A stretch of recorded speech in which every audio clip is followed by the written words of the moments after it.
दोस्तों, इस वीडियो में हम लोग समझेंगे कि इजराइल और ईरान का युद्ध क्यों चल रहा है। इसके बाद में इजराइल ने लेबनान पर हमला क्यों किया, हिजबुल्लाह क्या है, हिजबुल्लाह संगठन कैसे बना, इसका ईरान से कैसे संबंध है, हमास से क्यों युद्ध हो रहा था, लोग क्यों कह रहे हैं कि तृतीय विश्व युद्ध हो सकता है। देखिए, इतिहासकारों ने 2 विश्व युद्ध देख रखे हैं। प्रथम विश्व युद्ध में कौन कौन सा सिचुएशन बना था जिसके कारण प्रथम विश्व युद्ध हुआ, द्वितीय विश्व युद्ध में कौन कौन से सिचुएशन बने थे, वो क्यों हुआ, ये सब कुछ इतिहासकार देख चुके हैं। और उसी के बेस पर सब लोग कियास लगा रहे हैं कि शायद ऐसा हो जाए कि तृतीय विश्व युद्ध हो जाए, क्योंकि फ्रांस में भी इसमें चल रहा है कुछ, अमेरिका भी इसमें इंटरफेयर कर रहा है, ईरान इजराइल का युद्ध चल ही रहा है, हमला हुआ ही है। तो ये सारे के सारे मामला क्या है, इस वीडियो में हम लोग विस्तार से समझेंगे। तो बात यहां से शुरू करते हैं। देखिए, जब इस्लाम का उद्भव हुआ था तो इस्लाम का उद्भव सऊदी में हुआ, और सऊदी से मोहम्मद साहब गए थे तुर्की क्षेत्र में, और तुर्क क्षेत्र में जब गए, टर्की जिसे कहते हैं, ऑटोमन साम्राज्य जिसे कहते थे पहले, तो उस क्षेत्र में जब गए तो वहां पर जंगली जनजातियां बहुत सारी रहती थी। और उन जंगली जनजातियों को जब मोहम्मद साहब ने सारा का सारा इस्लाम की बात बताया तो सारे के सारे तुर्क उनके फैन हो गए और सब ने मुस्लिम धर्म, इस्लाम धर्म अपना लिया। बाद में जब मोहम्मद साहब नहीं रहे तो तुर्क के लोगों ने कहा, वहां के मुसलमानों ने कहा, टर्की के मुसलमानों ने कहा कि असली मुसलमान हम लोग हैं, क्योंकि मोहम्मद साहब तुम लोगों को छोड़कर, सऊदी वालों तुम लोगों को छोड़कर हमारे पास आए थे क्योंकि हम लोग ज़्यादा अच्छे हैं। और सऊदी वाले कह रहे थे कि नहीं नहीं भाई, हम लोग ठीक ठाक मुसलमान हैं, बढ़िया मुसलमान हम लोग हैं, असली मुसलमान हम लोग हैं, हमारा वाला सारा का सारा सही है, क्योंकि इस्लाम धर्म का उद्भव यहीं पर हुआ, मोहम्मद साहब यहीं के थे।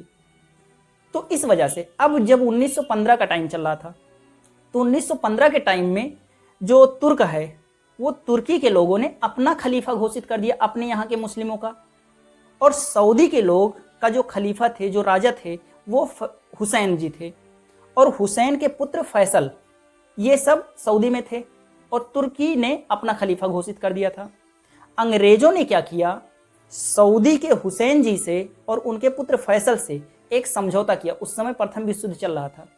उनसे समझौता क्या किया कि भाई, आप पिता पुत्र यानी हुसैन जी और उनके लड़के फैसल, दोनों लोग एक सेना बनाओ और टर्की पर आक्रमण कर दो, तुर्की पर आक्रमण कर दो, और सारे मुस्लिमों को पराजित करो। और फिर जब आप लोग जीत जाएंगे युद्ध तो पूरा का पूरा क्षेत्र, पूरा टर्की क्षेत्र, पूरा सऊदी क्षेत्र सब मिलाकर अरब क्षेत्र बना देंगे, और आप उसके राजा होंगे, और मुझे आपसे कुछ नहीं चाहिए, बस आप मुझे वहां पर थोड़ा बहुत व्यापार करने देना बस। तो ये अंग्रेजों ने अरब के क्षेत्र के लोगों से कहा। फिर क्या किया, जो हुसैन थे सऊदी अरब के और उनके पुत्र फैसल, इन दोनों ने सेना संगठन किया। इसके बाद में टर्की पर आक्रमण किए, टर्की को जीते भी क्योंकि अंग्रेजों का सपोर्ट था, तो टर्की को जीत लिए, पूरे तुर्की को जीत लिए। जब जीत लिए तो देखिए, कहा जाता है कि किसी युद्ध में जब कोई जीतता है ना, तो उसके भी सैनिक मरे हैं युद्ध को लड़ते समय, और जो बेचारा हारा है टर्की, वो तो पूरी तरह से खत्म हो ही गया है। सऊदी जीता है फिर भी बहुत ज़्यादा कमज़ोर हो गया, आर्थिक रूप से, सैनिक रूप से, हर तरह से कमज़ोर हुआ है। अंग्रेजों ने 1916 में फ्रांस से समझौता किया, जिसे साइक्स पिकॉट समझौता के नाम से जानते हैं। और फ्रांस ने अंग्रेजों से और अंग्रेजों ने फ्रांस से समझौता क्या किया कि भाई, अरब क्षेत्र के लोग सारे के सारे लोग कमज़ोर हो गए हैं, हुसैन जी और फैसल भी आपस में कमज़ोर हो चुके हैं, तो एक काम करते हैं, पूरे अरब क्षेत्र को हम लोग आपस में बांट लेते हैं, और आधे पर तुम राज्य करो और आधे पर मैं राज्य करता हूँ, लूटता हूँ इन्हें और इन्हें गुलाम बना लेते हैं। ऐसा समझौता कर लिए। अब पूरे क्षेत्र पर नाम मात्र के ये हुसैन और फैसल शासन कर रहे हैं, और वहाँ पर व्यापार, वहाँ पर शासन किसका चलता है, तो अंग्रेजों का चलता है और फ्रांस का चलता है। जब प्रथम विश्व युद्ध चल रहा था तभी यहूदियों से ये लोग ये वादा किए थे, जो अंग्रेज हैं इन्होंने यहूदियों से वादा किया था कि जो अरब क्षेत्र है, उस अरब क्षेत्र में मैं तुम्हें ज़मीन का टुकड़ा दूंगा। यहूदी बहुत मजबूत थे, उन्होंने अंग्रेजों का मदद किया। अंग्रेज लोग प्रथम विश्व युद्ध जीत गए। प्रथम विश्व युद्ध जीतने के बाद यहूदियों ने अंग्रेजों से कहा, भाई भाई ज़मीन दो हमें। तो इन लोगों ने क्या किया, जहाँ पर आज इजराइल देश है, वहाँ पर यहूदियों को ला लाकर बसाना शुरू किया। कैसे बसाना शुरू किया, यहूदियों को कम दाम पर वहाँ पर ज़मीन खरीदवा देते थे, क्योंकि शासन इन्हीं का था। और जो फिलिस्तीनी थे, फिलिस्तीनी जो मुसलमान थे वहाँ पर, जहाँ आज इजराइल क्षेत्र है, वहाँ पर जो मुसलमान थे उनका जीना दुश्वार कर दिए, सब कुछ महंगा कर दिए, बहुत ज़्यादा दिक्कत कर दिए। तो सारे के सारे जो मुसलमान थे वो वहाँ से भागने लगे, और यहूदी आकर ज़मीन खरीद खरीद कर वहाँ पर बसते चले गए। तो जो इजराइल क्षेत्र है वहाँ पर यहूदियों की संख्या बहुत ज़्यादा बढ़ गई। फिर क्या हुआ, 1948 में वहाँ पर ये लोग घोषित कर दिए कि भाई यहाँ पर एक इजराइल नाम का देश है, यहूदी सारे के सारे हैं। सारे फिलिस्तीनियों ने ध्यान दिया, सारे मुसलमानों ने ध्यान दिया कि अरे यार यहूदी तो बहुत ज़्यादा बढ़ गए। और जब बहुत ज़्यादा बढ़ गए उसके बाद ध्यान दिए, क्योंकि उस समय ये फेसबुक और व्हाट्सएप तो था नहीं कि शेयर हो जाता कि हाँ यहाँ मुसलमान बढ़ रहे हैं या ये बढ़ रहे हैं ये घट रहे हैं, कुछ नहीं था। तो इस वजह से वहाँ यहूदी बस गए, पूरी तरह से बस गए। उन सब के पास ज़मीन का कागज़ था तो उन्हें कौन हटा पाएगा। मामला यूएनओ में गया, यूएनओ में भी इसने सपोर्ट कर दिया, अमेरिका ने सपोर्ट कर दिया, और अमेरिका ने सपोर्ट कर दिया, इजराइल बन गया। अब इजराइल 3 लोगों के संरक्षण में बना। उसके सपोर्ट में, इजराइल के सपोर्ट में यूएसए भी है, ब्रिटेन भी है, फ्रांस भी है, तीनों हैं। इजराइल बन गया। सारे के सारे मुस्लिम देशों ने कहा कि इजराइल देश को हम लोग नहीं मानेंगे, और 6 देशों ने 1948 में ही उस नए नए बने देश पर, इजराइल पर हमला कर दिए। पर अमेरिका के सपोर्ट से इजराइल ने सारे मुस्लिम देशों को हरा दिया। और इसके बाद में जब इजराइल जीत गया, फिर क्या हुआ, अमेरिका अलग अलग देशों से समझौता करता गया और धीरे धीरे उस इजराइल देश को मान्यता दिलवाता गया। सारे देश धीरे धीरे धीरे धीरे करके मान्यता देते गए। जब क्या हुआ, 1992 में ओस्लो एग्रीमेंट हुआ, ओस्लो समझौता हुआ। तो ओस्लो समझौता में क्या किया, जो फिलिस्तीन था इसने भी इजराइल को मान्यता दे दी। और फिलिस्तीन ने जब इजराइल को मान्यता दी तो कुछ फिलिस्तीनी ऐसे थे जिन्होंने कहा कि भाई हम इजराइल को कभी मान्यता नहीं देंगे, और उन्होंने एक संगठन बनाया जिसे हमास कहते हैं। और हमास को फंड करता था ईरान। तो ईरान के फंड से एक हमास नाम का संगठन बना, जो फिलिस्तीनियों का संगठन है। 1992 में बना, क्योंकि ओस्लो एग्रीमेंट में इन्होंने मान लिया था कि हम लोग इजराइल को मान्यता देते हैं। तो कुछ फिलिस्तीनी जो कट्टरवादी थे उन लोगों ने हमास नाम का संगठन बनाया था। अब ईरान क्यों यहाँ बीच में कूद पड़ता है, तो ईरान का इतिहास क्या है, तो सुनिए।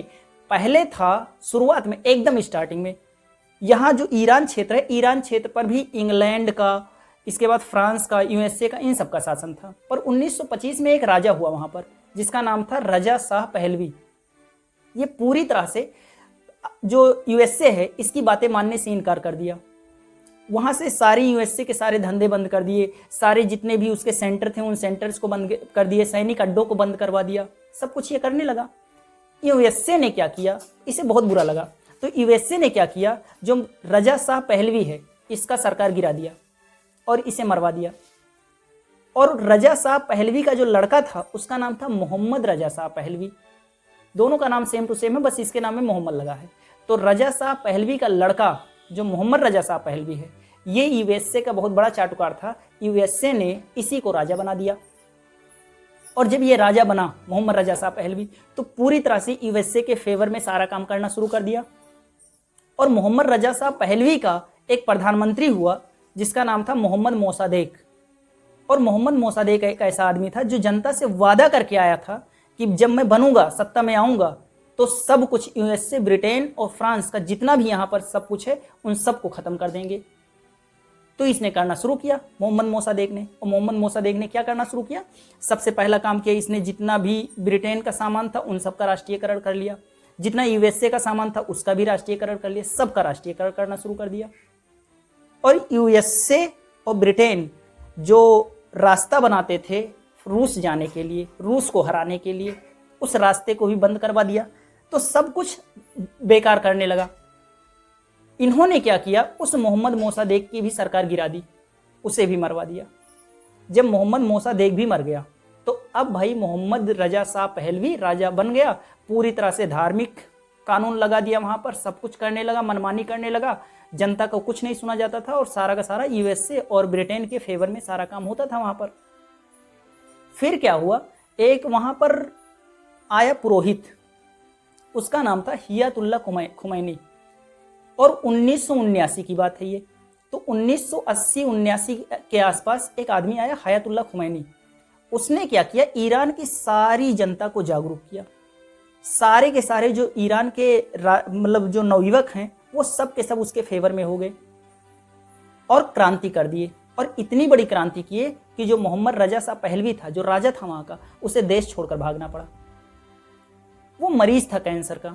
पता नहीं कैसे 1 महीने के बाद पता चला, वो भागा हुआ था, पता नहीं कहाँ था, पर पता नहीं कैसे किसको पता चल गया, ईरान में ये अफवाह फैल गई कि जो मोहम्मद रजा शाह पहलवी है ये यूएसए गया था अपना कैंसर का इलाज करने। पर ईरान में क्या फैल गया कि भाई मोहम्मद रजा शाह पहलवी यूएसए गया है और यूएसए और मोहम्मद रजा शाह पहलवी ये दोनों मिलकर जो हयातुल्ला खुमैनी है इसको भी मरवाने की सोच रहे हैं।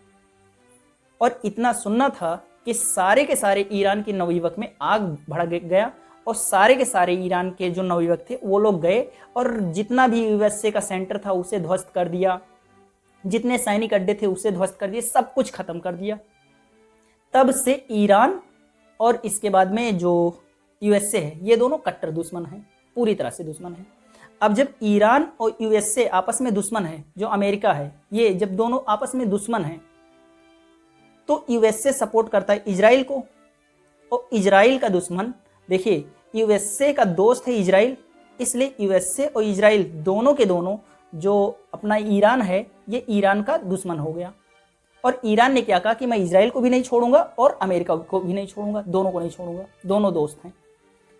अब इसके बाद क्या होने लगा, जो 1982 के आसपास एक घटना हुई थी। 1982 में क्या हुआ था, जब ये इजराइल ने अपने यहाँ के सारे फिलिस्तीनियों को, सारे के सारे मुस्लिमों को मारना शुरू किया था, तो यहाँ के सारे मुसलमान भाग भाग कर लेबनान जाने लगे थे, क्योंकि बगल में ही है। ये बिल्कुल उसी तरह से जिसे बांग्लादेश में जब बहुत ज़्यादा कांड होने लगा था 1970-71 के आसपास, तो बांग्लादेशी जैसे भारत में आ गए थे माइग्रेट करके, ऐसे ही 1982 के आसपास जब इजराइल ने अपने यहाँ के मुसलमानों को मारना शुरू किया तो मुसलमान बॉर्डर क्रॉस कर करके लेबनान में जाना शुरू कर दिए और लेबनान में जाकर एक आतंकवादी संगठन बनाए जिसका नाम था हिजबुल्लाह।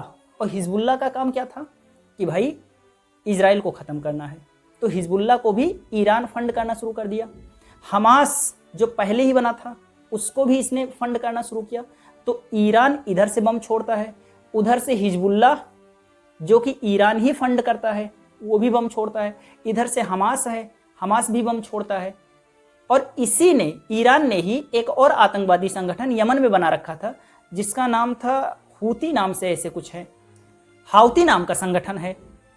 और हसद अल साबी नाम का भी आतंकवादी संगठन ईरान ने ही बनाया। तो ईरान ने बहुत सारे आतंकवादी संगठन इजराइल के चारों तरफ बना दिए और सबको फंड करने लगा। और यही हुआ है। अभी हाल ही में क्या हुआ, जो हमास था, हमास कब बना था आप सबको याद होगा, ओस्लो समझौता, 1992 में ओस्लो समझौता हुआ।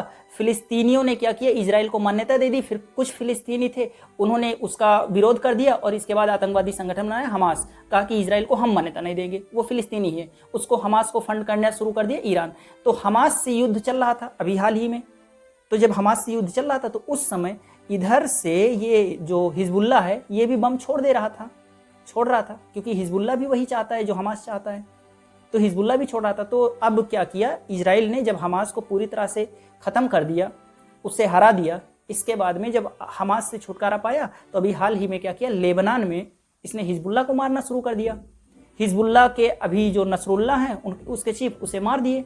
और जैसे ही वो मरा नसरुल्लाह तो ईरान को बहुत धक्का लगा, भाई ईरान का बनाया हुआ संगठन जो हमास है उसे भी उसने ख़त्म कर दिया, जो नसरुल्लाह है जो हिजबुल्लाह का संगठन है उसे भी इसने मार दिया, उसे भी ख़त्म कर दिया।